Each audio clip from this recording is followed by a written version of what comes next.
Welcome back to the FS Mini Train and the conclusion of our phishing series. Today we'll talk about other kinds of scams, red flags to look out for, and some precautions you can take. I remember reading an account online of two guys who scammed a grandmother by calling her and pretending to be her favorite grandson and a dirty cop who was extorting the grandson for $3,000 after catching him in a misdemeanor.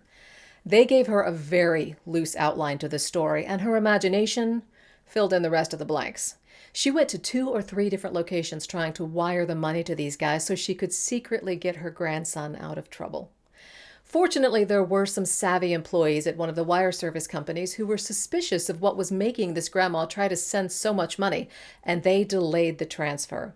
Grandma checked with her actual grandson, who had no idea what she was talking about. The wire service company was able to give her money back to her. Now that family, grandma, grandson, everybody, they have code words that they use with each other on the phone to know if they're actually talking to the real person. This is another kind of social engineering called pretexting. Attackers create a plausible pretext, a made-up story, and try to trick people with it like grandma. Social engineering works because it depends on us, humans, to mess up. We fall for the lie, we click the bait, we stop paying attention to what we should recognize as a scam. Another common type of social engineering is scareware, where potential victims get blasted with false alarms and made-up threats about their computer system. For example, you might get a call that claims to be from a legitimate computer company who want you to turn on your computer and go to a specific website to fix a problem or install an upgrade. Spoiler alert! It's a virus. The virus they install through that website can give them access to your passwords and personal details. Unless you've called, for instance, the OIT help desk, a trustworthy resource, and they need to log onto your computer remotely, don't respond to phone calls you receive mysteriously asking for remote access. Hang up.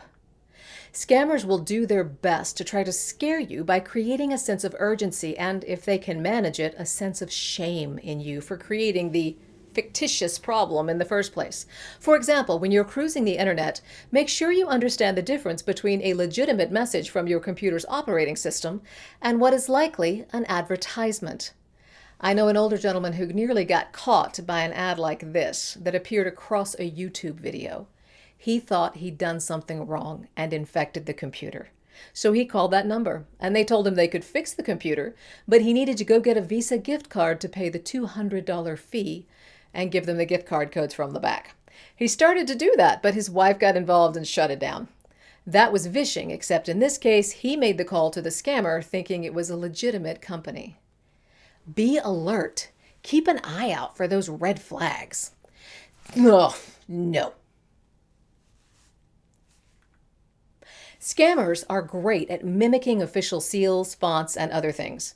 Look for those little weird things like non-specific greetings, spelling errors, or suspicious requests for information that want you to use a link in the message to give the info. Imposters. These guys just love to pretend to be someone you know or trust. If someone unexpectedly requests personal information, don't give it to them or send money. Hey, sweetie, this is Mom? Don't let anyone pressure you into acting immediately. You know this one. It's a high-pressure sales tactic, like when that particular type of used car salesman says, "This deal won't last." They're trying to push you into action before you have time to think about it or discuss it with others. Never a good idea to make an important decision quickly. What kind of payment are they demanding? Credit cards have loads of fraud protection built in, but some payment methods don't. Wiring money is risky because it's nearly impossible to get your money back. Scammers will often ask you to use an unusual payment method, including preloaded debit cards and gift cards. We accept Visa, MasterCard, American Express, and iTunes. These cards cannot be traced or retrieved and are as good as cash. Government offices, charities, and honest companies won't require you to use these payment methods. So, some precautions you can take. If you've ever seen any crime dramas or police procedurals, you already know some crooks love to pour through trash and grab old bank statements, bills with personal information, anything they can use to target you or pretend to be you. It's a good idea to shred that kind of stuff. Oh, this is This is not worth it. Oh, man. Don't click, download, or open anything that comes from an anonymous sender or one that looks shady. Don't pay up front for a promise, even if they pinky swear.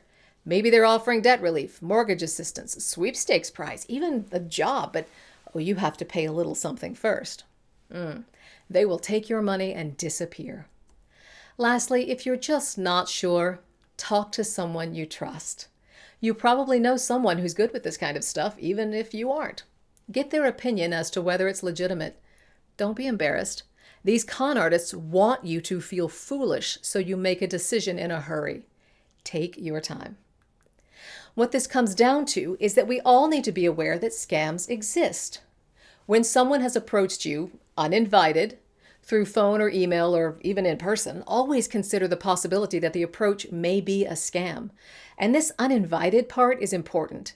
If you've called your doctor to make an appointment and they ask for your personal information, they actually do need that.